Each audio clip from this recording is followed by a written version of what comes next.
So we have our lights and sirens on, heading down Route 16. And my partner, the grumpy old medic, Danny May, is asleep in the passenger seat because you sleep when you can. And I am driving and I see something run across the road. And I tap my brakes. I'm like, okay, it's moving fast, but you know. And I notice that it's a guy and he has jeans on, boots on, a belt. He's shirtless, but he has no head.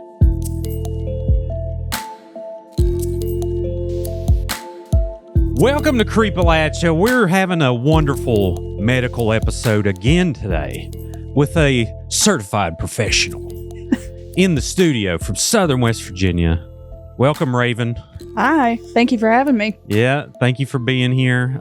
So we're going to get a little spooky. We're going to talk medical stuff. We're going to I don't even know what's going to happen. I'm just excited for it. So go ahead and give everyone a backstory about you and what you do for a living. Okay. Well, my name's Raven. I'm originally from Jackson County, West Virginia. I am a transplant in Fayette County now. I work in Charleston as a surgical nurse. Before that, I was an ER nurse for a little over a year. And then before that, I spent almost 10 years in EMS. Nice. And you mentioned you knew one of the previous guests. Yes, Sarah. I ran into her a couple of times. How cool. Sarah's awesome. So a surgical nurse, what does that mean? You like hand scalpel? Okay, so when our hospital, we are taught how to circulate a case. So basically you do all the paperwork, you run and get stuff as they need it, all that fun stuff. You do more patient care. When they're awake anyway. Mm-hmm. And then we are taught how to scrub into surgery, and that's what surgical technicians do. And so we pass instruments. We have to anticipate what the surgeon's going to want next. And if things go haywire, you're supposed to know what to do. I work with some of the best surgical technicians, and actually a couple of them are getting ready to go to nursing school. So they're not all robots now? No. Okay. Well, that's good. They have those little tools, though, that are like, they cost like $1 million. Yeah, we have a robot actually at my facility. Sweet. Yep. And I've actually had surgery with the robot. Wow. Yeah. I mean, I kind of trust the robot more. I hate to even say that. Well, actually, it's sometimes I haven't heard of it like malfunctioning. I haven't heard of any stories of them malfunctioning, but I mean, it's a crazy piece of equipment. Yeah. The surgeon actually, though, they are taught how to use it, and you still scrub in and you have to switch out things and all that fun stuff. I imagine one day there'll be like an AI prompt. You'll be like, okay, this patient is a diabetic, you know, this and that. And they put in their history and then you just hit enter. And then the robot's like, yeah, that would be crazy. That would be nuts. We're going to get there. And then, you know, the robots are going to dominate and take over. But, you know, live life. YOLO. Yeah. So what did you have to do? When did you decide to get into the medical field? So it was roughly about when COVID was going on. It was still 2020, and we had a crew unfortunately die in an accident on the way back from Morgantown. When you was EMS? Yep. Oh. And it scared me to death. Next shift, I was applying for nursing school. I said, I've got to get out of here. 24-hour shifts they're not good on your mental health. And after you do them for so long, you just become numb. Yeah. And I needed to change and better pay. Yeah. Everyone that comes in, it's like you don't get paid. You're up all the time. You get divorced. Like it's a whole thing. Like it's a bunch of check boxes for EMS. Yeah, I got married in EMS, but I got divorced when I got out. So. Oh, well, so it's the opposite. Well, you realize what toxicity you're living in, so. Gotcha. Well, you know, if you want to blast him, go ahead, or her. We will. This is the perfect outlet to do that. We'll bring out text messages. We'll do the whole thing. I have erased him from my life. Well, so. You know, good for you. I am happily with somebody. So. Well, good. I'm glad to hear. Before EMS, what were you doing? I was just a bartender. Really? I was actually in school to become a teacher, special education teacher. And there was another girl that was in the program with me, and she ran EMS, and she said something about an EMT class coming up. So I was like, you know what? I'll give it a shot. And the next thing I know, years later, I'm still in it. Lord, yeah. You done it for 10 years? Close to, yeah. 10 years. So what's the training that you got to go through to be an EMS? It was roughly about 6 months. I went to class every Tuesday, Thursday. They teach you basic stuff, CPR, how to run, like, basically any call. Heart attacks, know what to do. EMTs can't do as much as paramedics. They can actually administer different medications in the field. EMTs are very limited. I always joked saying I was just the quote unquote Lucas device, which is that device that does CPR for everybody. Oh, nice. Okay. Yeah. But I drove a lot, but I learned so much. I worked with some of the best paramedics in the state, I believe. That's cool. Some of the grumpiest. I got to shout out my dudes, the Cree songs, always when we talk about EMS. I don't know if you know them. I know a couple of Cree songs. Yeah. Okay. Jonathan, he's like been, in the field forever, and he works in Southern West Virginia. But it's such an important job, but I mean, we got to figure out how to get these hours correct. It's just set up to completely zap someone's brain. Yeah, I was scheduled 72 hours a week at least. Yeah. And that was base. Now, if you wanted to do something extra, you were always pulling, front halves, another 12 or back halves or whatever. You can do extra work? Because I know, like with CDLs, I think you can only drive for like 8 hours, then you got to take a nap or something. There's no kind of rules there? There is, but you kind of have to know your way around it. Gotcha. I mean, if you want to eat. Sure. So. Yeah. What's the salary like for a typical, so you got EMTs and paramedics? It's only a few dollars difference. Really? I worked for a private company, and I was paid $10.11 on the hour. I mean, what do you want, Raven? Come on. I know. Like, work 72 hours, get you $10. There we go. Such a, I don't know if thankless is the word. Like, I appreciate them so much, but I think that people we kind of are like, oh my God, my Starbucks order is wrong this morning. And we just forget that there's people out there saving lives every day. Yeah. Yeah. I mean, in dangerous situations too, and they have nothing to defend themselves with. There's been a few sketchy situations that I had been in, and if it wasn't for my partner, I would have been crushed. Set them up. Let's talk about them. Oh.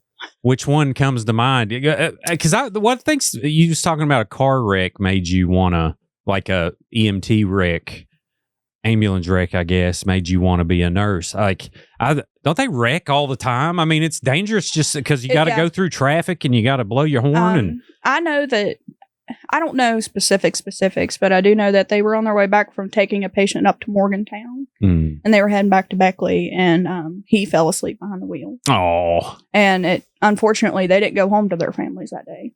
Both of them? Yeah. That's so awful. And it got me to thinking, like, how many times I almost fall asleep behind the wheel. Mm-hmm. And I said, I can't do this anymore. Like, and my grandmother actually took out a life insurance policy on me, and I didn't even know it until I got out. Really? Yeah. That's an awkward conversation. Like, honey, you know what I did last week? Well, it just came up in conversation one day. She was like, yeah, your life insurance. And I was like, what life insurance policy? Now, it wasn't my fault. Bob from State Farm called, and he offered me a deal. Yeah. And I said, you know what? It's a good deal. Yeah. Well, yeah. I mean, good for her, I guess, to plan ahead. But I'm glad I'm glad it didn't bear fruit, if that makes sense. Me too. But yeah, after that, it just really got me to thinking, like, my mental health was horrible. PTSD, depression, anxiety. I needed something new. And luckily, my partner at the time, Burke, he goes by Burke. Shout out Burke. Yeah, shout out Burke. Supported me. And all he kept saying is, you're getting out, because usually people don't. It's either heart attacks, strokes. One of my old partners, he's had many heart attacks. The grumpy old medic I used to work with. I worked with him for a few years. He was like a dad to me. Mm-hmm. You create a bond, almost trauma bonded, really. Oh, no doubt. I mean, you're around death and people having the worst days of their life. I mean, if you call an ambulance, it's most likely the worst day of your life, and you got to go deal with it. Or it's I stubbed my toe 3 years ago. Well, yeah. Yeah. Got many of those. I can't get the oven off.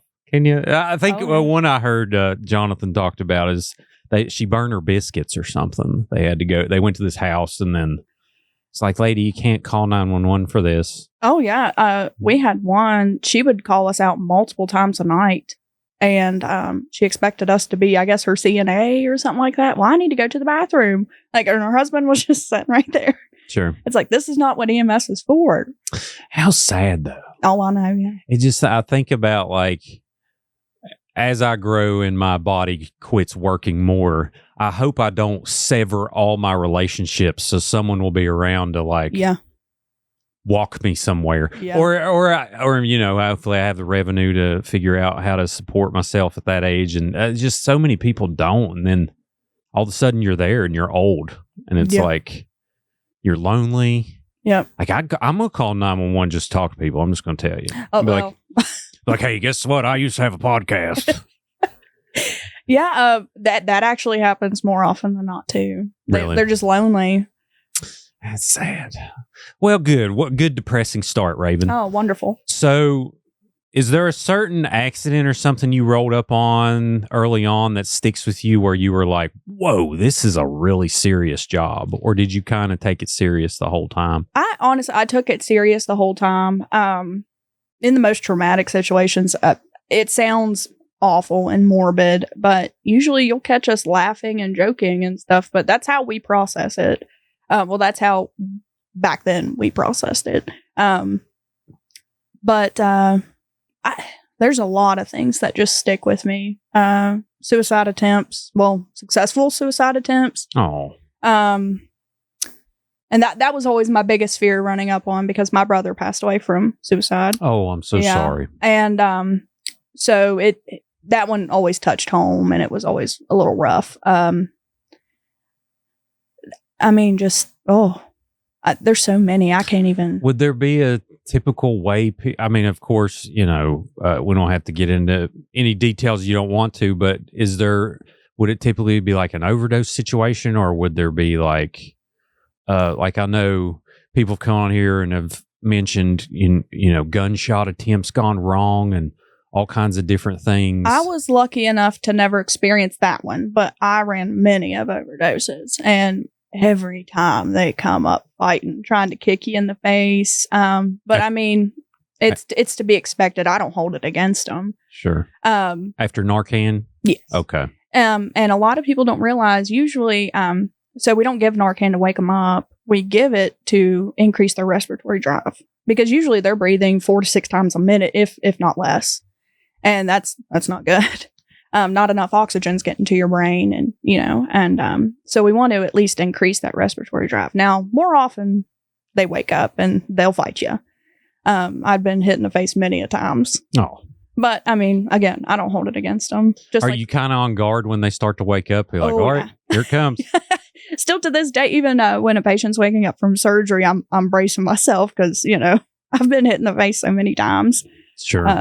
But I always ended up working with burly men, so I was always covered there. You know? Oh, okay. So they would just hop in and like lay on them. If they thought something was happening, they'd push me aside. Gotcha. Well, that's good. Can you carry mace or anything as EMS, or is I don't think so. No. You can't carry a gun or anything, right? No. Yeah. No. And then you hope if you're calling out for PD, you hope they come. They like to twiddle their thumbs sometimes, but I mean, you know, it is what nobody's perfect, Raven. Nobody's perfect. But yeah, that is a collaboration there that I'm sure you ran into quite a few times. Is sometimes EMS will say, "I'm not going there until it's secure." Is there ever a situation where, you know, you ran up on that was specifically dangerous where you were like, well, this is, I kind of don't want to be here right now? I had one that turned dangerous real quick. We had a guy mentally ill outside February, and he's just in his underwear, and he had been participating in some self-soothing, if you catch my drift. Right. And he wanted us to take him to the hospital, but we were only told it was medical. They didn't say anything else when we got toned out. We get there. I'm marking up with our dispatch, and my partner, who is a big burly guy, gets out and he approaches the patient. And at first, everything was okay. Next thing we know, pants are off. And I come up behind him onto the sidewalk, and he said, "Is that a girl? Is that a girl?" And beelines to me. Oh, God. Well, my partner gets in between us, and he was like, "We'll take you to the hospital, man. Just calm down. Like, put some clothes on. Like, calm down." And he didn't like that. And he actually hit my partner in the face, threw off his glasses, and then tried to choke him. And luckily, my partner defended himself, and we got out of there. What are you doing? You're just sitting there like... Yeah, I called. I was requesting PD and everything, and dispatch got a little sassy with me on that one, and I was like, "You don't understand. Like, we've been assaulted." Yeah. And finally, PD showed up, and we had to do a report and whatnot. We had to end up going to court and everything. What was he on, like bath salts or something? No, he unmedicated schizophrenia, and then there was some other, but. We got toned out to that house again. And I said, "I'm not going unless PD goes with us." And he ended up, of course, medical comes before jail because he had a warrant out where he assaulted us. And they knew where he lived and everything. And they were like, "Well, we're not going with you." And I was like, "Then I'm not taking him." Sure. And so basically they pulled well, you can either go to the hospital or you can come with us. And surprisingly, he chose to go with them. Spent 3 days in jail. That's all he got. Oh, wow. So that's terrifying. You don't realize what mental illness is until you see someone like, "Oh, that's what it is." Oh, yeah. Yeah. Some people are just on Neptune, and there's nothing you can do about it. Nothing. Whew. That's terrifying. Yeah. We still talk about it to this day. And it's a wonder he didn't get a hold of me that night. God. You need like a hedge trimmer or, something to just stab somebody with or something. Yeah. I mean, that's just awful. I guess you could defend yourself with like an oxygen bottle. I mean, just whoa. Like, I don't know. Like, what do you do? Was he a lot bigger than you? Oh, yeah. Oh, yeah. I had to look up to him, and he was a big old boy. I mean, you got to just run in that situation. Yeah. We got in the truck and we darted. Yeah. My partner he ended up having, shout out Burke, had hand marks on his neck and stuff like that. And the police said like they can't do anything because they didn't see it happen. What? Yeah. You got 2 witnesses. Yep. Yeah. So it's kind of like every man for himself type of thing. But I mean, you can usually, that escalated very quickly that night. But my first code I ever ran, there was just something off in the room because we started to code him in the house. But his socks were soaked in blood, like just the bottoms of his socks. It was just the bottoms. Yeah. Did he step in something? We don't know. That's why we were like, we need to get out of here. And yeah. Luckily, so code like someone went to cardiac arrest. Okay, gotcha. Yeah. Okay. So he's laying there on the ground or something? Okay. It's like in the living room floor, I believe. I believe that's where it was. Mm-hmm. And I noticed his socks, and I was handing off stuff. Somebody else was doing compressions, and then the medic, was doing his thing. And all of us just kind of look at each other like, something's off. And then one of the people in the house had a big gun on his side, and it was just something was off, and we were like, let's get out of here. Yeah. So we did. Did you ever figure out what happened? No. Did he just die? Did the police come? We coded him in the ambulance. We got him loaded up gotcha. Okay. to the hospital. Okay. I think he had been down too long, though, for us to do anything. So he died? Yeah, he passed. Well, so I'm just thinking it's like he stepped in a blood pile somewhere. Yeah, like a puddle of blood. Yeah. Yeah. Wow. It was odd. It was odd. No doubt. Have you been through a lot of car wrecks and things like that? Yeah, I ran a mass casualty incident where a dump truck came through and it's like, shoot and pull, just all the cars went boom. And that was pretty crazy. We ended up flying 3 people out of Fayetteville that day at the airport. And then we took a bunch of them to Raleigh General. That was crazy. Yeah. Luckily, everybody in the county, I think, responded. So good. Well, everyone live? Yes. Yep. Oh, thank goodness. There was a wreck. So there's a intersection at Fayetteville, and it's apparently extremely dangerous. And I posted a video about it, but my friend texted me and was like, I about died. There's a lot of F words. And I was like, oh, you okay? What happened? And they sent me this video of this semi-truck. Just, I don't know if he fell asleep. I don't know what happened, but it just ran right through this car sitting at the stoplight. Was it at the Tudors intersection? Yes. I saw that video. It was that nuts. was It was nuts. That was about what that dump truck did. And no one died. Yeah. Thank goodness. Yeah.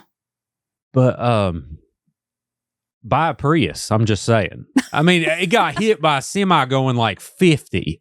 Gosh. In the back, like, boom, right in the back of it, like no brakes.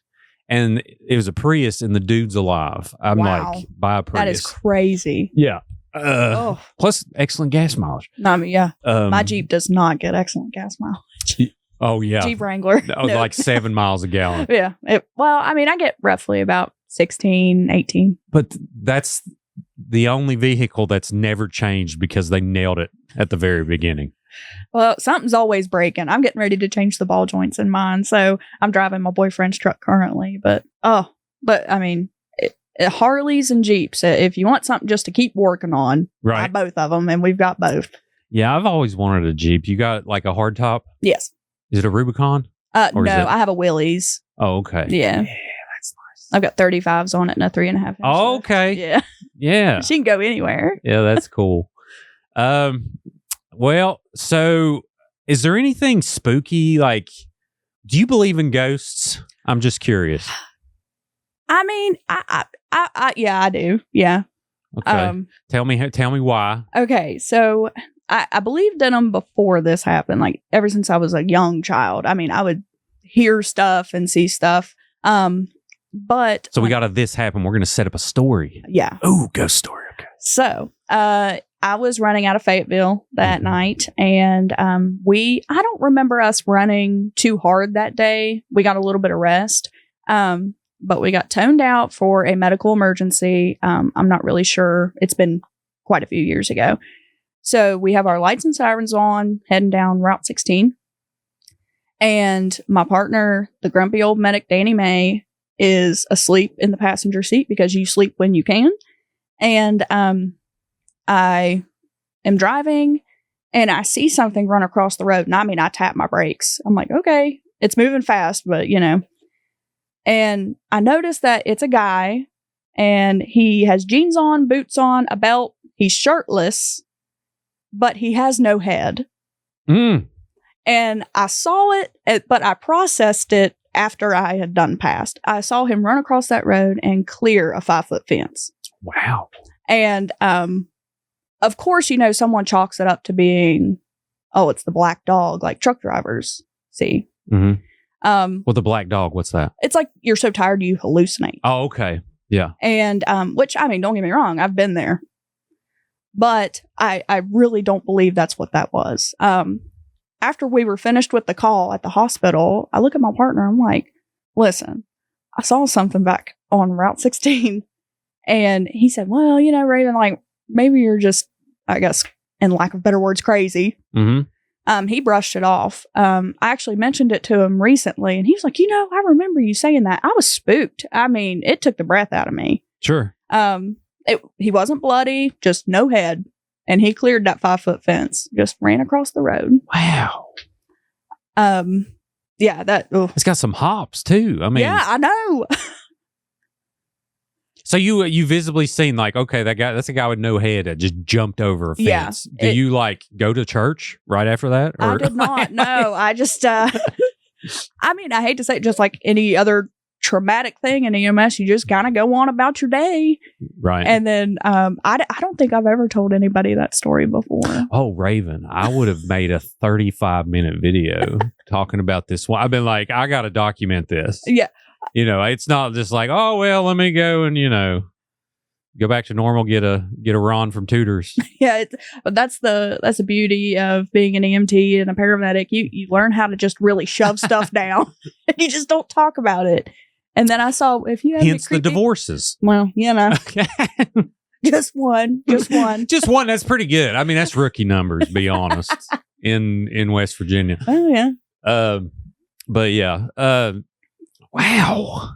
So you just never really talked about it? I was like, okay, well. I did not. I mentioned it to him that one night, and then I just never talked. I mean, this was probably 2018. Yeah, roughly about 2018. Right. And it never really spoke about it again, because I know people would look at me like, you are nuts, which I am, but you know. Yeah, you're in a welcomed place. This is where you should be. But yeah, I've just had feelings. I haven't had. I had one particular experience I've talked about several times, but at Trans-Allegheny, where it's like there's something there. I'm just not sure. Now, headless, crackheads running across Route 16. That may be the next cryptid in 100 years. But I mean, I'm kind of down for it. I'm down for it. I'm just let's try to narrow down and deduce what this possibly was. I mean, so there's no chance it was a deer. That's the first thing I thought of. Okay. I'm seeing it clear as day right now. Yeah. No. So how much did this person weigh? Stocky boy, muscular. I'd say probably 245, 250. Mm-hmm. Just big old boy. Just looked like a redneck just got out of the bar without a head. Yeah. It's kind of what it was. Yeah. I like it. Work boots, dark jeans, belt. Making sure his pants don't fall down, We should name him. Floyd. Floyd? Yep. I'm down. Floyd, if you're listening, come to the show. We'll figure it out. Yeah. Like, I know it'd be, maybe you probably like sign language. So we'd have to bring an interpreter in. It'd be a whole thing. We can figure it out, Floyd. Yeah. Is there ever anything like, are you into like folklore or anything like that? Have you? 100%. Okay. So you kind of. Yeah. My mother and her best friend actually, had an experience in Point Pleasant. So I've been hearing about that since I was a kid. Oh, do tell. Okay. So her and her friend, were together one night, ended up going out on a double date. And I'm not sure if he was her husband or boyfriend or whatever, but her friend was pregnant, like uber pregnant at the time, and they were in the military. So they were in for just a short while. Mm-hmm. Well, they decided to go down to Point Pleasant, yada, yada, yada. And it was dark. So there was no drugs. There was no drinking, nothing like that, because they had to go back, and Missy was pregnant. And they were out in a field where the TNT building was. Mm-hmm. And most of the roof was missing out of that building. And now, when you say TNT, like the TNT area, they had a power plant. It was a building of some sort. Okay. It's been years since I've gotcha. So I apologize if I butcher it. No. Well, there was a building. It's gone now. Yeah. So how long ago was this? Oh, this was back in like early 90s. Okay, I know where you're talking late about. Late 80s, early 90s. Yeah, it's out there. Yeah. They have, it's like a little fairground and stuff now. Okay. So, yeah. So they were out there, and there's like this huge field in front of it, and the guys walked out. And they have flashlights, and all of a sudden they start seeing the flashlights just like they're looking for something. Mm-hmm. And then they happen to look up on top of this building that, mind you, has no roof. And they see something walking back and forth like it's looking for something on the ground. And they swear by this, and they tell the story exactly the same every time, both of them, that this thing crawled down head first to the side and then back up. And of course, the guys like are swinging the flashlights because they are darting back to the car. Mm-hmm. And they end up driving out of there because they're spooked, obviously. And they ended up looking up behind the car and there was something following them. Nice. Yeah. That's where the first sighting in the vehicle happened. The Really? same place, yeah. Oh, wow. Okay. The Mothman. Yeah. And They may saw the Mothman. maybe. But- My mother begs people to tell, like, suggest something that it could have been. I would believe you. But no human is going to crawl down head first over and up. Yeah. Yeah, Mom, you saw the Mothman. Congratulations. Well, so yeah, but I've been hearing that story ever since I was wee little. Yeah. That's awesome. Yeah, we went to Point Pleasant. And if there's one place anyone can go, it's I'll call Point Pleasant if you're dead broke, like, or if you're not, but this is the place you can go and spend like $5 and have the best time. Absolutely. Yeah. Absolutely. Point Pleasant, West Virginia is the place I would tell people. But anyway, I love all of West Virginia, but there's a lot of places like that. You can just go and walk around. Mhm. But that one has that lore to it that's just so fun to dive into. Absolutely. Huge graveyards too out there. Yes. Old graveyards. All right. So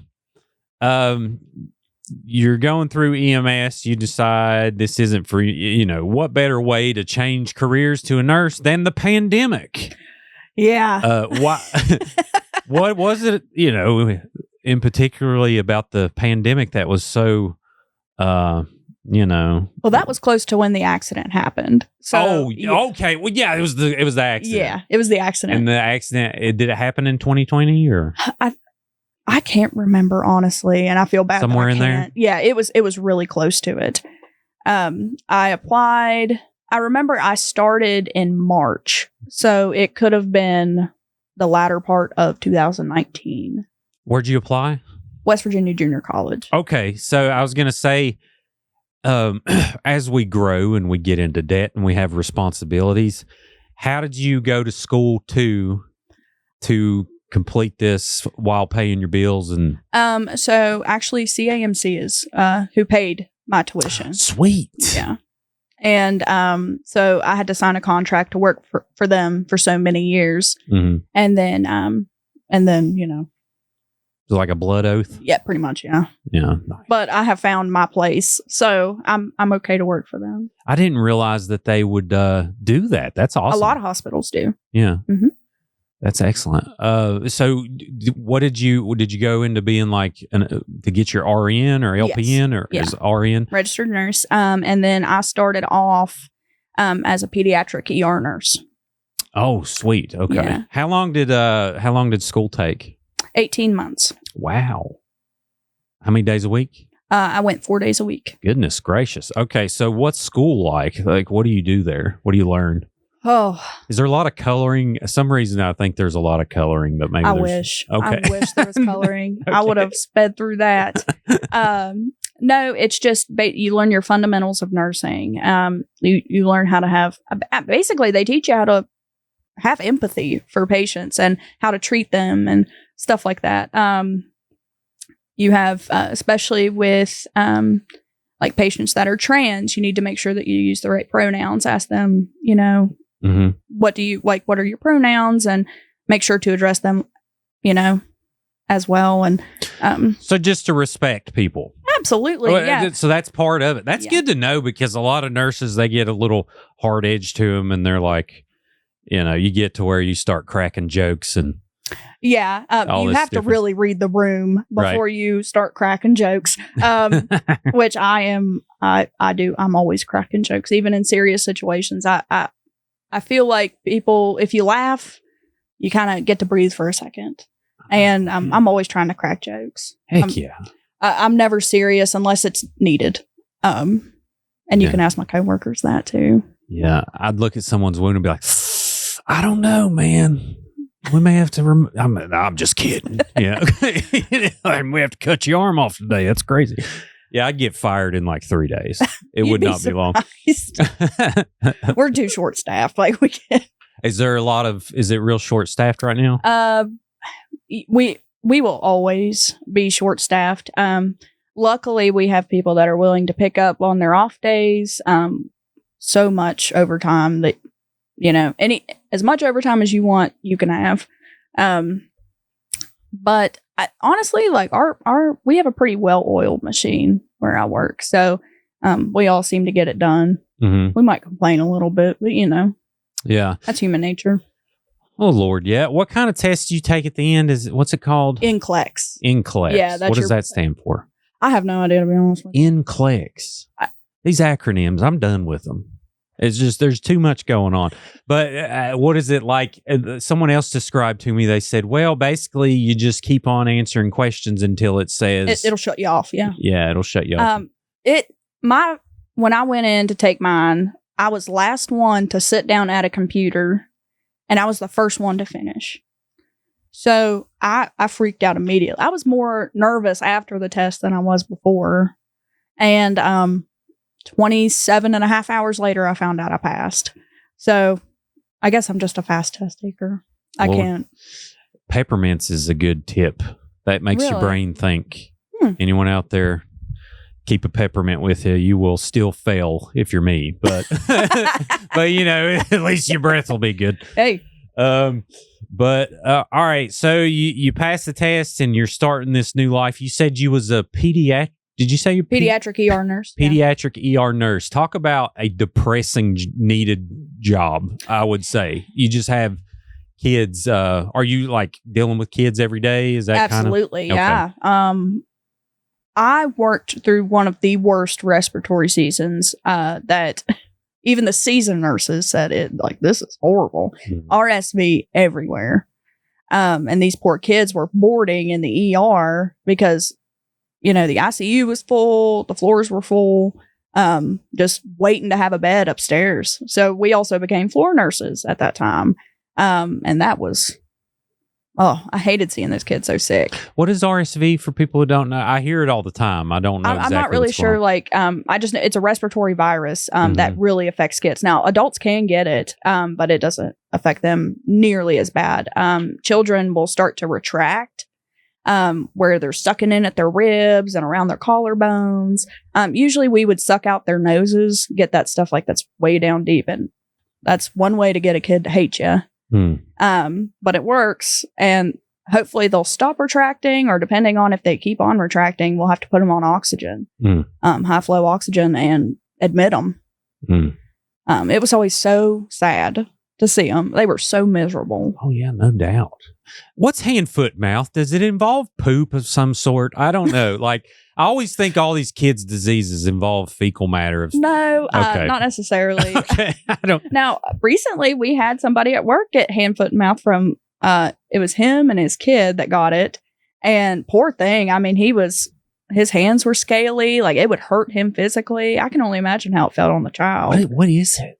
I've always heard it, and I'm like, that sounds awful. Do you turn into a toad? What happens? Well, I mean, it could happen. Basically, it's like a rash. Okay. I think it's fungal, if I'm not mistaken, bacterial or fungal. But I mean, it's rough. I always just assume I guess it means I put my foot in my mouth, and then it contracted some kind of disease. I don't know. I used to bite my toenails when I was a kid. Disgusting. Wow. But I did. So there you go. I never got hand, foot, mouth though. I never got it either as a kid. I got chicken pox, and there's a picture to commemorate that on my mother's fridge. It's kind of a big deal. It's hey, you're growing up. I don't even, is chicken pox still a thing? It is, right? Yeah. Okay. Smallpox is gone. Yes. Okay. That was the one that's gone. Smallpox was rough. Yeah. Which, I mean, even when I was a kid, your parents would get an inkling, this kid has chicken pox, and they'd let you go play with them. Here, go get chicken pox. Get it over with. Yeah, get it over with. I was miserable. The oatmeal baths never helped. Nothing helped. You were just miserable the whole time, itching. I'm surprised that I'm alive. My mom would put I was crying all the time. I mean, she's an awesome mom, let me say that. But we used to just do stuff. So I would cry all the time, and then her neighbor's like, honey, that baby's hungry. And then she'd be like, oh, okay. So she took like this carnation milk and like just put it in a bottle. Yep. And just fed me straight diabetes, you know, as a baby. And then I slept for a long time, probably because my insulin spiked out and was like, you know, I'm kind of done. But yeah, you mentioned like we used to just have kids run out and play with kids with chickenpox. I remember hearing this. Oh, yeah. Like, we don't do that stuff anymore. It's like, does my kid have enough energy on their iPad battery? Oh. That's my main thing. Like, please, that's the only thing I need today, Lord, is my kid's device is working. I have given my phone to a child and put on Miss Rachel, Paw Patrol, whatever they needed in the hospital. I'm telling you. Yeah, I did so good when my kid was growing up. Keeping the phone from her. And because I mean, listen, to each parent their own, but when you go out and you eat at a restaurant and then some kids watching Blue's Clues or Paw Patrol next to you wide open, it kind of sucks to pay $78 for that chalupa and have to hear that. I mean, it just does. I hate to be a curmudgeon, but we did so good for so long, and then all of her friends started getting phones, and then it's like, I'm the only one without a phone. I'm a loser. And I'm like, you're not a loser. And then we folded, was like, well, okay. So now we're working through a certain amount of screen time. And, you know, there's just so many unique problems now that are kind of a blessing that they're problems. Yeah. If that makes sense. Yeah. Because I didn't grow up with, like, I had a track phone and that thing was indestructible. Battery lasted for at least 3 weeks. Right. And it had enough minutes on so I could call mom because we were always out and about. Yeah. You know, what year were you born? 93. Okay, 93. So you weren't in the pager realm. No. Okay. But I have seen quite a few. So my technology growth, our first implementation of technology was pagers. Yeah. When I was in high school, and they had all these pagers with all these different cases, and it's like, ooh, I spelled hell with numbers. You know, you turn it upside down. You're like, I'm such a rebel. Yeah. So that was that, and then they came out. I think it was called like the Nokia 3470 or something that had this hard case, and you could buy different cases, and you could get ringtones. Oh yeah, and all this stuff. That was probably a year after I graduated. That was probably like 05, 04. Okay. Somewhere in there. Yeah. And that was my first phone. My boyfriend had a flip phone. Like he was driving a truck over the road with a flip phone. Oh, heck yeah. Yeah. I had a using Razor. Maps. Oh, I still have my Razor. They make a Razor now. Yeah. Again. I kind of like, you know what? That's what I need. I can't go away from my iPhone now. I've almost about bought a jitterbug. I'm like, I got to be done with this. You know, I need a button for tutors. Or no, like I need a jitterbug that allows DoorDash. That's all I need on it. And then we're good. Yeah. But anyway, all right. So you go through pediatric nursing. How long were you there? About 13 months. 13 months? Yeah. Okay. Were you kind of ready to transfer or? I wanted to try something new. Mm-hmm. And I mean, like you run into some nurses as well. I was starting to get burnout. I'll be honest. I was getting burnout, and I thought, you know, I didn't go through all that schooling just to get burnt out within a year. Mm-hmm. So one of my best friends was working in the OR at the time, and she said, hey, we have an opening. So I said, all right, then. I sent in my application. I had my interview, and they offered me a job, and it's the best decision I've ever made. OR means operating room? Yep. Surgery. Okay. Gotcha. Let's see. I went to the OR just one time. It was when our kid was born. Yeah. Which freaked me out. Oh yeah. Because her so she got an epidural, so she's just sitting there like a fish. Yeah. Like she can't move anything, and she's putting her makeup on. And she's all out of it, and she's sitting there trying to put her makeup on, and then I can't remember what happened. It seemed like the pulse dropped. Something happened to where they were like, oh, we got to go to the OR. So we started going, we take her down the hallway. Everyone's freaking out. Mm-hmm. And thankfully it all worked out. But did you know this? I learned that you can only legally vacuum a baby's head 4 times when you're pulling them out of the cave. I did not know that. Okay. Wow. Well, I'm proud. My kid's head was big enough to get number 4, baby. So, but she's nailing all her tests now, loves reading. Hey. But she had this, poor thing. She had this little knot on her head for a few days. Yeah. And she was wrapped up like a little bean. And so I still call her Bean to this day. But, Nice. But anyway, that was my experience with the OR. So what do you do when you first enter the OR? Do you are there assigned positions like, all right, you're you do this, you do that? So we have nurses and surgical technicians that work in there. And then you have your CRNA. That's who puts you to sleep, all that fun stuff, intubates you, puts the tube down your throat. And then we will prep you, and all that fun stuff. But the circulator is the one that does the prepping. And then we'll prep your belly if we're doing belly surgery or whatever we're working on, And the surgical technician, they get everything set up, like all the instruments. I have no idea how some of them do it. I love to work in neurosurgery. And when we do spinal fusions, you wouldn't believe how many of those heavy 40 to 50 pound trays we have to keep lifting and swing around and all that fun stuff. And you have to know what to pick out of each one. I mean, there's a whole setup, double-decker table. What's a spinal? What happens there?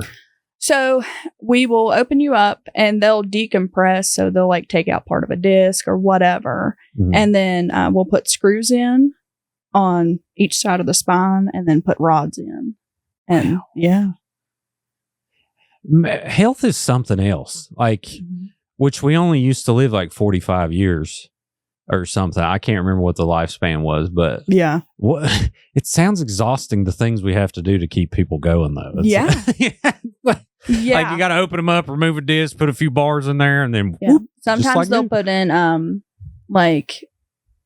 another disc, like a substitute, because we do a lot of neck fusions too, and those are pretty gnarly. You go in from here and work back here. Yeah. I mean, it's crazy to me. It's the most fascinating. We just had a neuro nurse in and she was telling me about how she has this, she found out while she was working there, she has this condition where it's the same thing Michael Irvin has, I think. It's something where your spine is too close to your skull. I don't even know what it's called something. I'm so sorry. Maybe a Chiari malformation? Yes. Yeah. That's exactly what it is. Look at you. Yep. The real deal, y'all. She was telling me about that. And it's every day I wake up with no pain. I'm just man, I'm so grateful because there's 1,000 things that could go wrong right now. We just had a young girl. She's not from the country.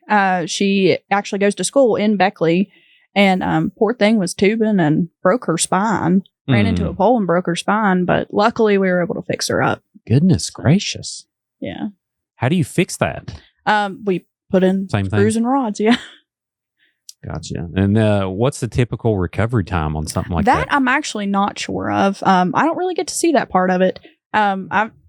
It's wild to me that I used to do pre-hospital care, and then I worked in the emergency room, and then now I get to see the OR. So, but I haven't worked with people outside of surgery, the recovery. Have you shared the air with an exposed brain?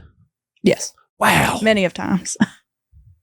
What's it like to sit there and be like, that's his brain, and then that's his face? It's my first time ever. Well, actually, yesterday we did burr holes. So basically, you take this big round drill and you put a hole in somebody's skull. And it's for a subdural hematoma, where blood's collecting, and we can get that out of there so it can be evacuated. Yeah. And then we've also done emergency craniotomies where they take off part of the skull, and we can actually freeze it, and it's good up to 5 years. The skull is? Yep. Why would you keep it off for 5 years? Well, we're just saying it's good for 5 years. It expires in 5 years. But normally, hey, Floyd, when you getting your head back? I don't know, man. Yeah. It's probably in the freezer where I work. It's probably where it is. But he's trying to chase you down. We can actually end up putting it back on. Right. And which is really neat. You do like little plates and screws and yeah. Wow. Do you hear like air like when you screw the hole? No, Okay. but sometimes if you're doing a burr hole and there's like a lot of blood collecting, it will shoot out of there. Wow. Yeah, you have to be really careful.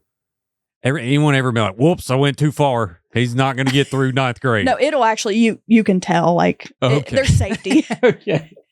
And the neurosurgeons I work with are phenomenal. Like, they're amazing. So they really know what they're doing. Yeah, they're drilling, and then they're like, well, Floyd ain't going to be too good at arts and crafts, but hey, he living. Can still do multiplication. Hey. So, we didn't go that far. What about hearts? You ever seen like a open... I have not worked with hearts yet. Okay. I have a friend that has, but I've never worked with. So there's different divisions, like specialties? Yeah. So I work at the trauma hospital in Charleston. Okay. So we get a lot of traumas, obviously.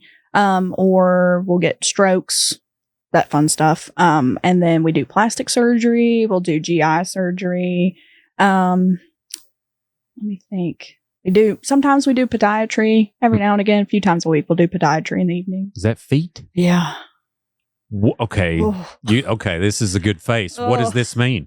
I hate feet. That is what my one Achilles heel. I hate feet. Get them away from me. And I'm always the one that can't scrub into surgery where I don't have to touch them all that much. I have to prep it and hold it. And I don't like feet. Right. I don't understand how people pay for pictures.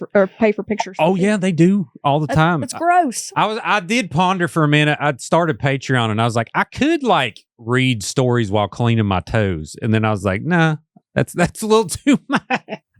That's grody commody is what I was what about, how do you do surgery on a foot? Like you got to remove toes or what do you have Sometimes, to do? yeah. Or you'll debride like a diabetic ulcer on a foot or, but yeah, a lot of it is, or bone biopsies to see if the bone's still good with a diabetic patient. Right. The feet are a huge thing with diabetic patients. So, unfortunately we'll debride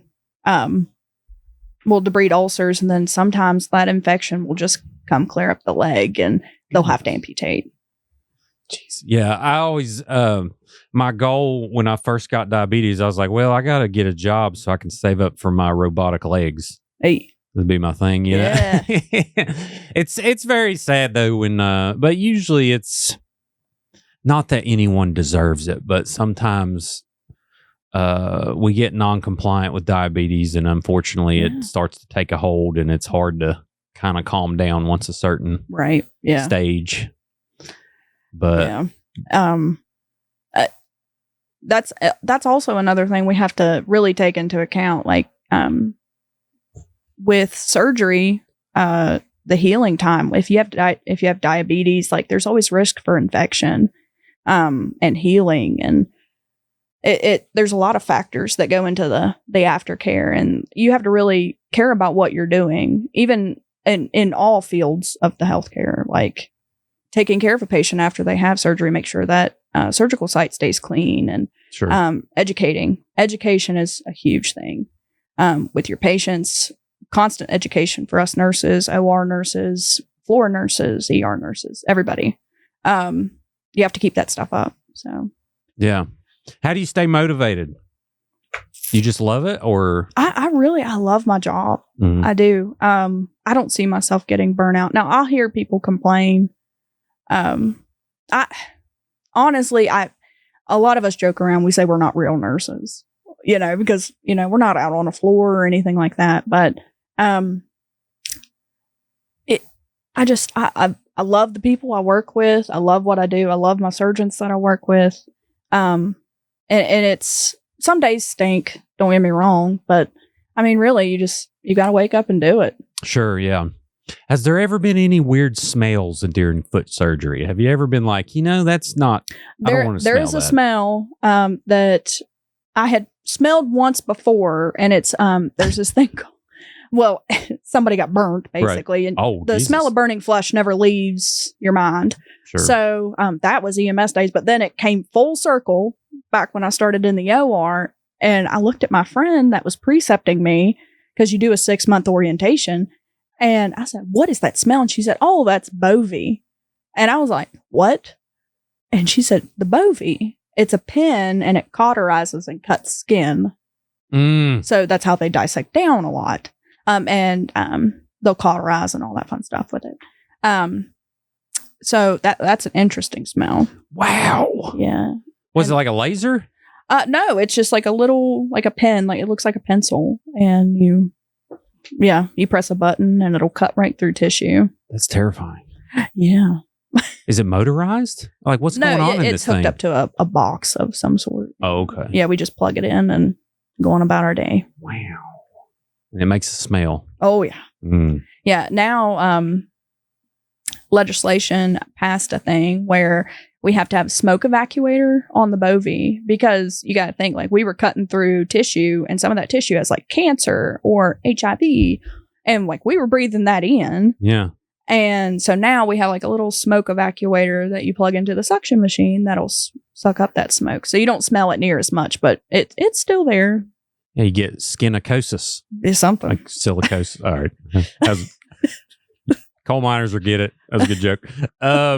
Yeah, it's crazy. Like so much, you hear about legislative session and the pure insanity that goes on, but at the same time, they're passing stuff that's important like that. So that's cool to. Yeah. That's cool to know. So how many surgeries have you been through? Would you say? At work? Is it every day? Every day, multiple Surgeries every day. I mean, there's a lot. Are you like, all right, well, we're done with that brain surgery. You want to go to Chipotle? Yeah, we order out. Yeah. Brain tumors, like we do those. Yeah. Yeah. But yeah, no, we're usually thinking about lunch by like 10. So sure. What's your shift? I work 6:45 a.m. to 7:15 a.m. in the evening. 12 hours. That's 13 hours. It is, but like they don't count lunch. No. Yeah. Okay, you get an hour lunch. We get a half-hour lunch. Half-hour lunch? Mm-hmm. So you got to hit the ground running. Now, according to labor laws, you got to get a 15-minute break every 3 hours. Is this occurring? I won't call nobody out, but y'all gotta keep your minds right. Usually, though, between cases, we have that 15-minute period. Gotcha. Before we go back in and start setting up for another one. So, cool. We do. Yeah, I mean, and there's a lot of standing around chilling. Sometimes. You ever play like chess.com on your phone while you're sitting there? Okay. Doing like I know this takes 45 minutes, so I'm gonna get a few games in. Some surgeons will tell you this is all what I need for this surgery, and you get in there and you have it all ready for them, and then they will run you to death with stuff that they just think of. Sure. And it's like, oh, well, I need this instead. And so you're running back and forth. Are they ever like, I'd really like some Cheez-Its? Well, I tell them, too bad. I'd like some too. Let's get this done so we can go get some Cheez-Its. There's no diabetic surgeons, are there? Because like things can get a little squirrely when the sugar goes low. Now, they are, usually there is somebody in there with them. Like, a lot of times they'll have a resident or a nurse practitioner will be in surgery, scrubbed into surgery, or a physician's assistant. And sometimes, like, if need be, like, if you have to use the bathroom, or like, say, if your sugar drops or something like that, you can break scrub and go out, grab something to eat, go use the bathroom, and then scrub back in. While they're just there chilling. Mm-hmm. What's the longest surgery you've ever been through? I didn't see the whole thing, but I know some of them will start at like 9 a.m. and they'll go until like 1 a.m. in the morning. Wow. What all do you, I couldn't even fathom what you got to do, but like you got to work your way from the head to the guts or something? Like, so like they'll take muscle and bone and stuff and harvest that, and like people that have had facial cancer of some sort, or cancer of like the head and neck, and they've had to have like stuff removed. Mm-hmm. They will build like a jaw or whatever, and put that muscle back there. It's called, how do you build a free flap? Like hot glue? You have to like put the vessels all together, and How many vessels are there? I don't know. This is mind blowing. It's crazy, and there's a lot to set up for it. There's you go under a microscope, like you do with neurosurgery. You go under the microscope, and you have to like put together these vessels and sew stuff together. And there's needles that are about yay big, like you're working with, and please don't lose those. Like, you're always scared that you're going to lose them. So that's why we do counts too. You have to count everything before surgery and then after surgery. Like, oh, I left that in my man's face. Whoops. Yeah, we can't do that. Yeah. You have to go looking for that needle. Okay. I've dug through trash. I've dug through everything before. I've heard people talking like, yeah, I got a stomach stapled and they left like 3 sponges in there, girl. It was like something else. And then I had to sue the hell out of them. And I'm like, this is a weird conversation. Yeah. I don't even know how you forget stuff, but. Now sometimes, if someone has like an open, we call them an open belly, but it's an exploratory laparotomy. We got to see what's going on in there. Yeah. And they will pack the belly and leave it open, like put a dressing over it, like a suction dressing. And they will pack the belly with stuff. And we document that, like we know. The fact that they just left it in there, that's crazy. I've heard that. Now that's not a verbatim conversation. I heard it about 15 years ago. It has happened before. Okay. It has, yeah. But we always, if we do, like, if we can't find like a needle or something, we bring in X-ray, and then usually we can, if it's in the body, we'll spot it. Interesting. More often time, like I've never had a needle inside the body. Knock on wood. It's always been stuck to somebody's shoe or, stuff like that. But we make sure that our counts are correct before that patient ever gets sewed up. Wow. So have you ever been standing there and then the surgeon's like, Raven, hold this pancreas real quick, and then you're like sitting there like, like with parts of the spine, like they'll pass it off, like the stuff they take off the spine. What does it look like? It's hard. It's bloody. I mean, yeah. So it's just like a bloody mass. Yeah, kind of. Yeah, it's hard, like bone. Yeah, I mean, it's bone. Have they took tumors off? Yes. Wow. What do those look like? So we recently took a specific type of cyst off a guy's neck, and that took all day, but I mean, it came out beautifully. But it was about the size of a lime, and it had like its own vascular, like it had like little baby vessels on it. Jeez, Louise. She didn't pop it, like taking it out, which is phenomenal because that thing was full of fluid. And yeah. That's impressive. Yeah. I mean, I had to have popped it like, I'm going to film this. Yeah. Well, we can't have it, like, we can't take pictures or anything unless it's medically necessary. I mean, HIPAA schmippa. Let's be real. Come on. I like my license. Yeah. Don't listen to me. But man, what a cyst. That's impressive to grow one of those things. Yeah, he had it drained previously, but then it ended up coming back. And I mean, the only way you get rid of them for good is to take it out completely. So you should like play beer pong with it. Something like water balloon toss or something. Was it that big? I mean, yeah, it was the size of a lime. Whoa. Yeah. I bet that would have a smell if you popped it. I don't know, maybe. It seems like I just think everything smells like earwax for some reason. Like it's like a level. It's like 1 to 10, and it all smells like earwax. It's just according to which kind of earwax. I can see that. I don't know. Blood has a smell, like everything has a that's smell. metally, right? Like metal. Death has a smell. Or people getting ready to die, they have a certain smell about them. I can't describe it, but Jello. No. Okay. No. Not good. No, it's just there's this certain smell that they give off. I don't know. Other people that have been around death, they'd understand.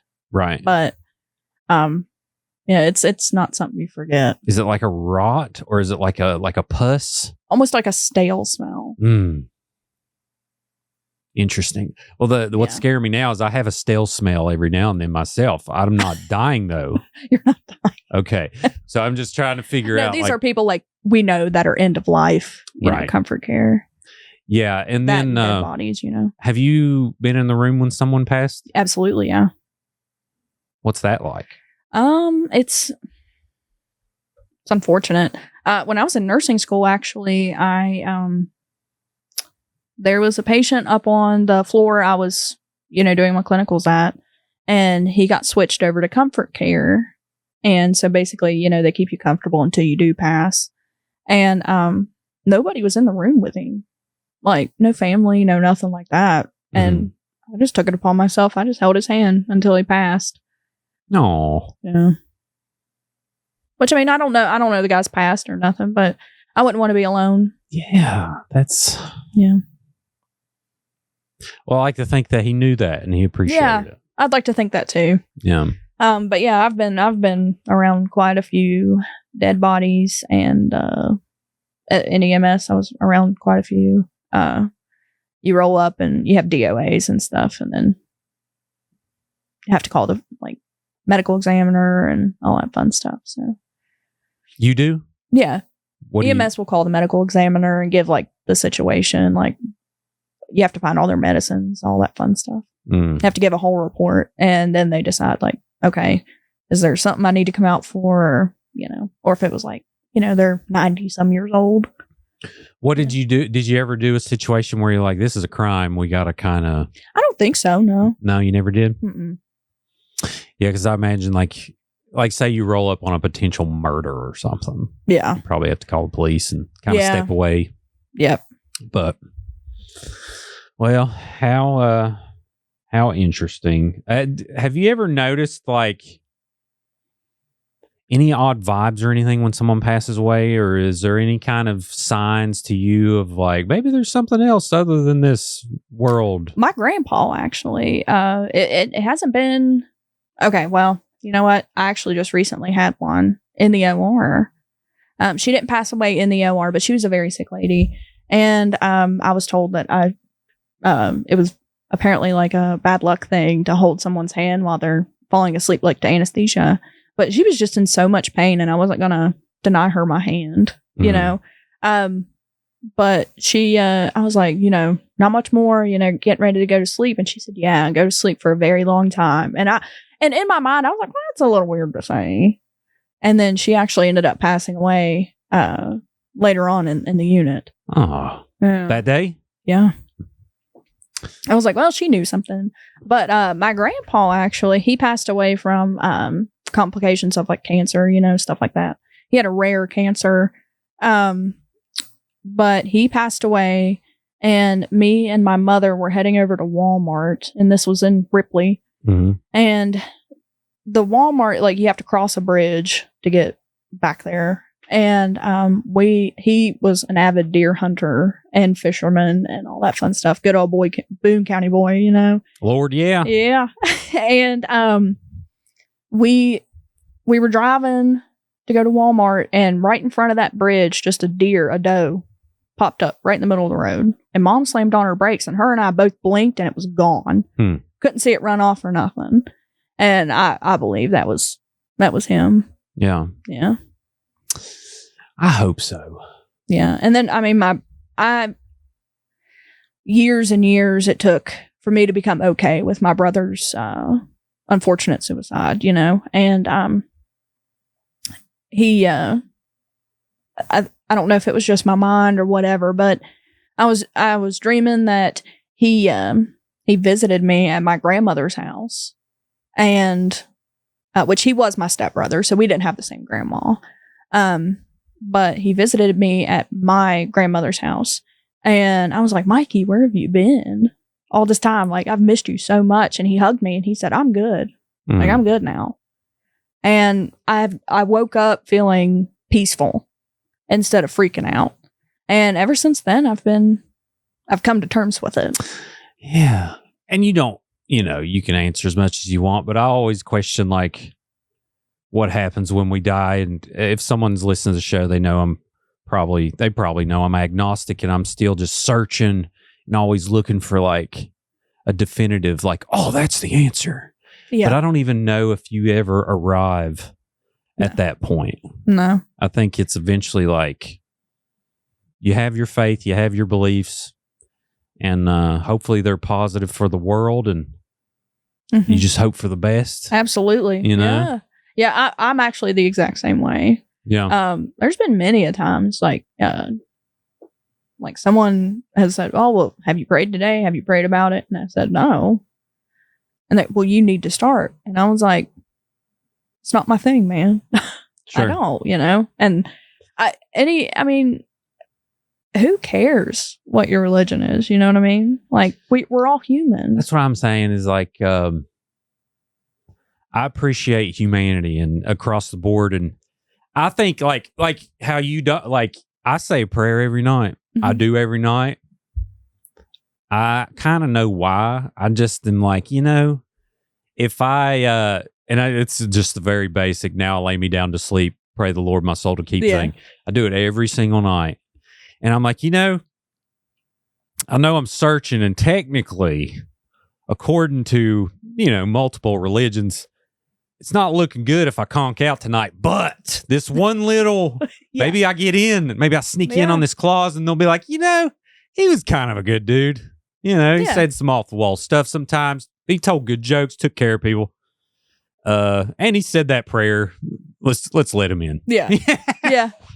And I don't mean to I don't mean to mock anything like that, but that's literally like, I think subconsciously that's why I do it. I'm like, whatever brings you peace, I think should be fine. Sure. Yeah. No matter if you pray, you don't pray. Who cares? Like, just as long as it brings somebody peace, then it shouldn't be a problem. That's the thing is, there's some kind of energy with it though. Yeah. Like I'm not, like I'm pretty spiritual. Listen, you got the universe. How did it get here, Raven? Yeah. Yeah. Oh yeah. You have to really, once you really start thinking about that stuff, it freaks me out to an extent to even think about it. Let's get freaked out here. All right. So I start thinking about like the universe being infinite and all these planets and all this stuff going on. And I'm like, of course there had to have been something to create that. Yeah. I just don't have faith in humans to get it right. But I also appreciate their theories because I personally don't know. Yeah. So it's like I want to hear all the theories and then I'm going to work through it. And always I'm nitpicking it. I'm like, well, I don't really like those two rules, so I'm not gonna, it really is a journey. When you really, and some people, they have it their whole life, and I think that's great. I'm kind of jealous of it. But I break things down, and I'm like, this is very trivial to me, like these rules. Name a rule, any rule. Gay marriage. I don't give a crap personally, and that's everyone's opinion. But like, I physically cannot understand why that's a rule. I'm like, I don't understand it. So that's when I get into these spirals of like questioning things and this and that, because literally like, the only people I technically hate are people that murder people. Like, I don't like those people. Yeah. That's really it. That's not self-defense. That's not murder. Like, other than that, I'm like, I always try to be welcoming, and even, if someone's very conservative with their religion, like I welcome that too. We've had conversations on here, and I have the best conversations, and there's good in everybody. And I've had Muslims in here, and they've talked, and there's a lot of relatability. There is, yeah. Yeah, there's a lot of relatability going on. And I don't know. I think sometimes I critical think to my own demise. Yeah. Yeah. You get too into your head. Yeah, exactly. Yeah. It's like recently took this little break from social media just because I had to, because my process is not good. Yeah. It's like I don't need to zero in on all of this stuff that's going to make me sad. Right. Yeah. I'm sad enough trying to help some family or do different things to like find their loved one. That's the important sad. Yeah. This other stuff is wasting my time. Yeah. And it's overwhelmingly good support too. But then when you can go in and you see so many people so supportive, and then you hit that one that just cuts your soul. Yeah. And you're like, I'm human. Mm-hmm. And you make mistakes. And sure. Everybody does. Yeah. I've done stuff in my past that I'm not proud of. Sure. I've said things I'm not proud of. I've thought a way I'm not proud of. I mean, when I was first diagnosed with PTSD, I was having blackout episodes. Just swinging on anybody. Really? Yeah. Oh, yeah. Turns out I had, there was somebody there that was instigating the episodes, I would just say, stop, stop, stop, and he wouldn't. He just kept picking. Sure. And it would just cause me to black out and just start swinging. I didn't know what I was doing. We call that going holler. No. Son. I hate to make jokes. No, but, I mean, I went full holler. That's very understandable, though. PTSD, did you figure out, kind of where that came from? Yeah, I went to, it was from something that happened when I was about 16 years old. But EMS did not help. Saying, right. And there's quite a few things that still stick with me to this day. I'll have a nightmare every now and again, but I was medicated. I went through counseling. I did all the things. I was given the tools on how to process things. And it has helped. I'm not on medication anymore. I'm living a great life now. That's great. And but I don't let my PTSD, my depression, my anxiety define who I am. And I'm not going to let it burden me to an extent any longer. So heck yeah. Yeah.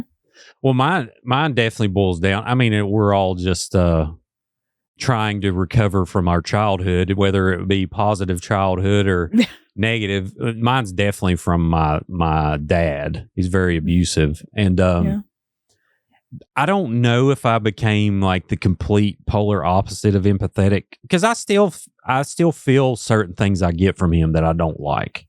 Absolutely. But I also feel things that I do like. Yeah. He's very organized. He's very responsible when it comes to finances and all these different things. But at the same time, the depression and the I got to check my ego. I got to do, and thankfully I know when these things are occurring, and I know hey, that's not a good feeling. And a lot of people out there, I think, can't recognize their negative parts when they happen. You know what I mean? Yeah. Not and I'm not perfect, obviously, but yeah, it's tough. Life's tough. I used to think it's easy. All you gotta do is get a job, pay your bills, go day to day.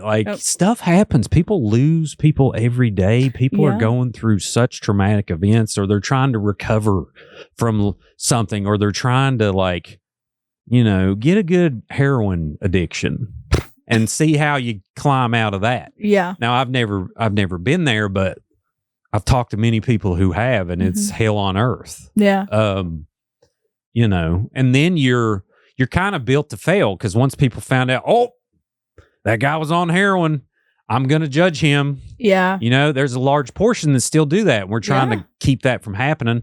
Now, of course, there are narcissists that also get on heroin. That's not what I'm talking about. Yeah. No, I know. Yeah. But there's such nuance to life. Mm-hmm. And critical thinking sucks sometimes. Yeah. It really does. But that's all nursing school teaches you how to do is critical think. Right. And then you take it home, and then you're critical thinking everything else. Yeah. Now listen, that's the way to go. It's important to analyze the situation and not judge it because of your preconceived opinion about the topic. Yeah. And I try not to do that with anything. Hell, snake handling. I'll do stories on that. Whatever it is, I'm not going to judge somebody. I'm going to try to understand it. Right. Now bigotry, that's different. Yeah. But it's just it's a freaking treadmill, but it's a fun one too, because you'll have days where you're I don't know, the sunshine hits the tree a certain way, or some little thing. It's always little things that I notice. Mm-hmm. And there's some show that you haven't saw in forever that's on Netflix now, or whatever. Mm-hmm. It could be a million things. And that's just what brings me back in. It's dude, you need to chill out. Yep. I have a temper from my father too. Right. I just want to Like if someone's pushing me to that point, like you better believe I'm gonna hit you in the face. Sure. But my father didn't raise me. My father's not been a part of my life. He's attempted to, but it's not. He's just a piece of crap. Like, I'll be honest. Shout out. Yeah. You're in good company. Yeah. But my dad's like, man, he started a podcast. This sucks. I'm sure he's like, man, come on. All right, I don't even think my father knows where I work. Oh no, I haven't talked to mine since I left. I was in the coal mines. Really? It's a long time ago. No, I take that back. And I don't listen. I'm an open book. If someone don't like it, it's whatever. But last time I talked to him in person was when my daughter was born. How old's your daughter? She'll be 12 this year. I don't know when the last time I physically saw my father. I've lost. I want to say maybe 2007. No, 2019. Yeah. Yeah. And listen, just because I overshare don't mean you have to share anything, but I'm an open book too. But yeah. Well, that's the only way to be. So, because everyone has problems. Absolutely. And I think when you share them publicly, they're like, oh, okay. Yeah. I feel better. So he got remarried. I think I was 6 years old, and she had 2 children. He had me, and then they had 2 children together. And which, I mean, if he's a great father to my younger brother, my younger sister, by all means, like, enjoy having a father. But that's not the father I grew up with, right? God, this is so relatable. And I mean, it's his. Like, I used to pound my brain about, like, well, what's so wrong with me? Nothing's wrong with me. It's him. Like, he's the one missing out. I'm doing great things. Sure. I'm making something out of myself. Hell yeah, you are. But I do have to give it to them. They started this thing called the Glow Movement, and it's based in Ravenswood, West Virginia. And it's to bring awareness to suicide. Oh, good. And addiction. And, my brother's name is still being spoke. But me and Mikey, we got along quite well. We were the black sheep. Yeah. And yeah, I miss him a lot. I plan on going up to Blackwater Falls this year because this year's 10 years. Yeah. That's where he passed. I want to see what he saw during his last moments. So. Well, I wish you was still here. It's hard for people to, guys, I imagine you would go through a whole range of emotions throughout that whole thing, Anger was a big one. Sure. It's like, why would you do this to me? Stuff like that. But at the same time, like, I personally understand how someone gets there. Yeah, I've been there. Yeah. I have been there. And I think that's another thing why I've come to peace with it, honestly. He had some mental health issues, and big ones. And I'm not sure why he did it, to be exact. I get it. I think a majority of the time it's an impulsive thing that a millisecond after they have a thought of, I shouldn't have did this. I think a majority of people do that, but I think it's like this thing that, like, now people say, oh, I'm depressed. When you're there, mm-hmm. you understand it. Yeah. And you don't know where it comes from necessarily. And it's depression is the word. Oh, yeah. It's like you're in the ground. Yeah.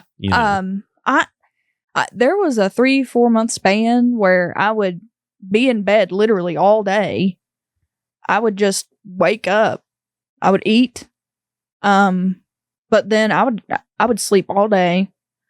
I would wake up, get a shower, go to work my 24, come right back home, take another shower, and get right back into bed. Yeah. And I'm surprised I didn't have bed sores or nothing like that, but that's where I stayed, was in the bed. And I didn't really realize that's what was going on until, like, I talked to my doctor about it. And I was like, oh, well. And she was like, if you want to get a nap, you can't do it in the bed. Like the only time you are to be in that bed is if you were going to sleep at night. Yeah. And I still, to this day, I still hold true to that rule. Oh yeah. Sunshine and exercise. It's really a thing. Yeah. That's kind of where what I do. And I get a little bit with the show too. I'm indoors a little too much. Like I used to golf all the time. I used to do all these things that I'm going to get back into doing this year. So that's kind of, I'm like reassessing and figuring out how to do it because, it's just not sustainable where it's at. I'm always a people pleaser, and there's so many, like we're getting like 40,000 comments a month, and I just can't.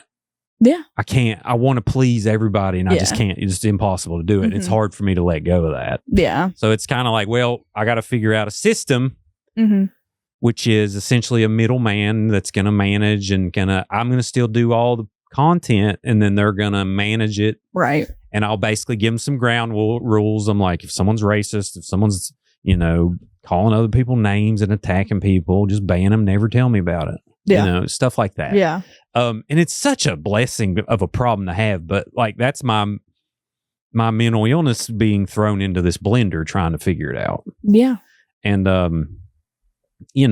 it's again, it's a blessing. But yeah, with my dad, it was just I talked to him the day she was born, and we've always had issues. Like my parents got divorced when we was real young, and it was like Christmas when they got divorced. Really? I know a lot of people are like, oh no, it was a war zone. Yeah. And it was like I knew, I was like 8 years old, 7 years old, 6 years old, going through it, but I just knew like, this ain't right. This is, there's something going on. And, and everyone has their own problems, and I'm sure, my mom wasn't perfect, although she is to me. Yeah, I agree with that one. Yeah. I'm sure there was a lot of things I didn't know about. And there was a lot of quirks that people have that got on each other's nerves and all the marriage stuff. Yep. But regardless, it wasn't healthy. And they just couldn't, it was one of those, I'm very impressed by people who get divorced, who have kids and they get along. I think that is a really beautiful thing. Absolutely. Yeah. And unfortunately rare. Yeah. I think. Yeah. I've seen, that is rare. I know some people have been able to figure it out. It was rough there at first, and then they figured it out. I think that's great. I'd love to have like one show I want to do is like two moms coming in, like married to the same dude they were at some point. Yeah. I think that would be a really interesting show. So if someone's listening out there and you have a really good relationship like that, email me. But anyway, long story short, me and my dad never really got along. I have moments that have been overshadowed by just pain. Yep.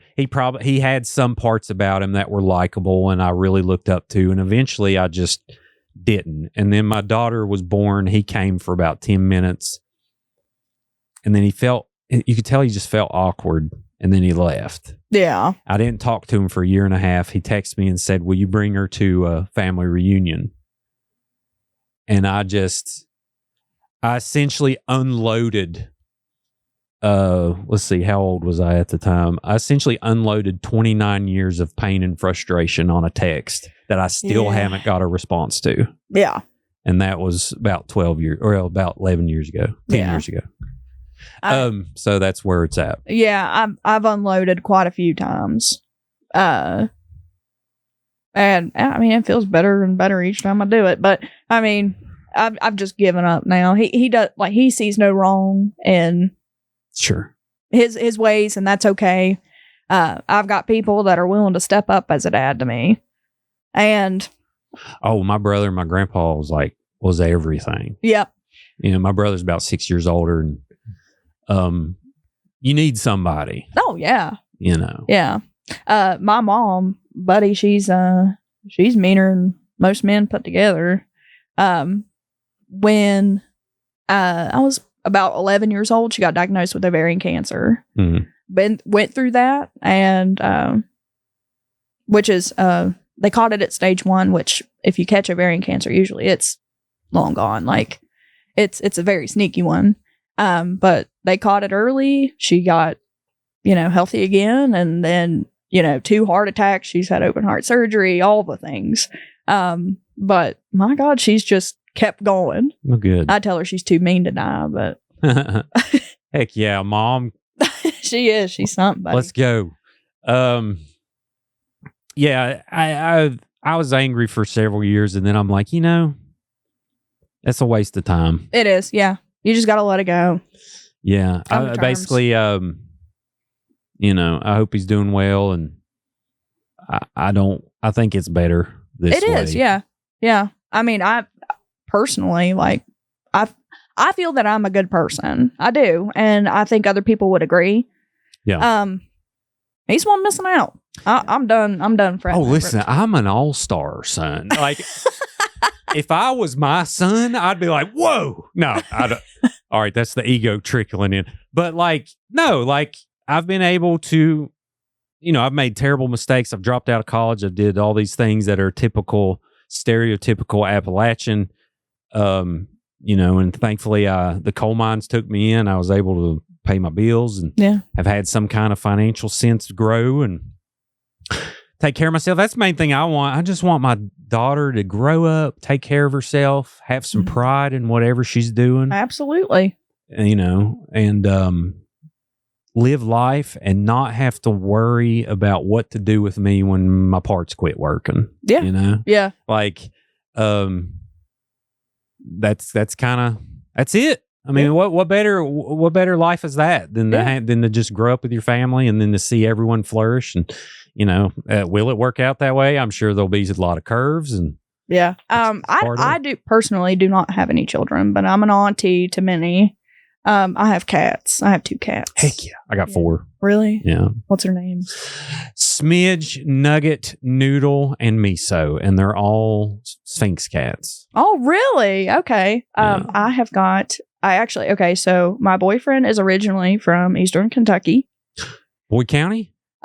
Floyd County, yeah. Floyd County. Okay. Yeah. I was born in Boyd. Oh, really? So he says Pikeville, but but I actually went to Belfry to pick up my cat Worm. Nice. Yeah. He's got thumbs. Yeah, he's orange. Thumb cat. Yeah, and buddy, an orange cat will put you through the ringer. I'm telling you, he is a menace. Yeah. And then I adopted another one from Jackson County, where I'm from, and her name's Phyllis. So yeah, I had a cat named Smidgen for quite a long time. Nice, that's close. Yeah, close to ours. Smidge. Yeah. Yep. And as far as kids, I mean, kids ain't for everybody. And I know me and Jenna, we had one, and we sat our ass on the bench. Like, we're done. Yeah. And that's nothing. Yeah. It wasn't difficult. It was a blessing, but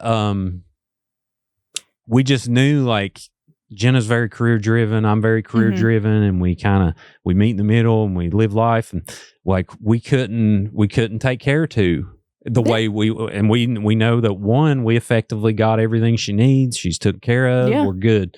And we can, have time to be with each other, still have a career, all these different things. But that being said, anyone that has 7, have 7. As long as you can take care of them, I don't care. Yeah. One of the physician's assistants I work with, I'm pretty sure he has 4 children. And, he loves life. Yeah. Me, if it happens, it happens. If it doesn't, it doesn't. But me and my boyfriend, we've been together for 3 years now. We're just enjoying life together. Heck yeah. So, like I said before, whatever makes you happy, then do it. Lord, yeah, as long as you ain't, as long as it's legal and you're not hurting anybody, live life. Heck. Yeah. Well, cool. Well, Raven, this has been fun. Yes, it has. Yeah, a lot of fun. I guess someone needs brain surgery. Go ahead and pitch. I don't know. Do you want to mention where you work? I think you already did. Yeah, I work at General in Charleston. Yeah. So General's a good place. Absolutely. Yeah. Yeah. Shout out General. If you need brain surgery, hammer down over there. They can keep your skull for 5 years on ice. Yeah. Yeah. And it'll just plop it right back on. Yeah. We'll know it's yours. Yeah. Floyd's is still up there. It's somewhere. We got to find him. Yeah. Well, cool. Well, thank you for being here. Thank you for having me. Yeah. Everyone else out there, before you leave, be sure to like this video, subscribe to Creepalachia on YouTube if you haven't. If you're listening on Apple or Spotify, take a minute and leave a review. That'll really help the show be found. And we are on Patreon now. We're doing Patreon exclusive videos every week. So if you want to support the show there, get your name in the credits that you'll see at the end of this one. Be sure to hop on over there. But if not, I'm just glad you're here. Live life, everybody. Be kind. Take care of yourself. And always remember, above all else, long live Appalachia.